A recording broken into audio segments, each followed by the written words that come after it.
India connection in the US presidential race has got everyone excited. You have Kamala Harris, whose mother is of course Indian, and Usha Vance, the wife of J.D. Vance, the Republican vice presidential nominee. Now, there is a certain degree of pride in the Indian American community to see people of Indian origin doing so well politically. It's a group that's become more and more influential over the decades and has a greater political say and a greater political presence. And it's not just in the US. If you look at the UK as well, of course, you just had Prime Minister Rishi Sunak and a conservative party that is full of people of South Asian descent. Preeti Patel, Suella Braverman, you had Vivek Ramaswamy in the US as well, Nikki Haley, of course.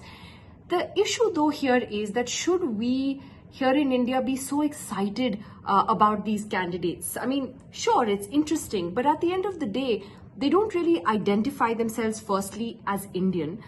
They are loyal to the country that they were either born in, brought up in, or that they immigrated to. There's no real significant connection to India. And more than that, if you look at many of these desis, as I'll call them, what are their policies towards immigration, for example? If you look at Rishi Sunak, he was supporting that horrendous Rwanda policy where migrants were going to be shipped off to Rwanda. You have someone like Suella Braverman, who's made some of the most toxic anti-immigrant speeches in the UK.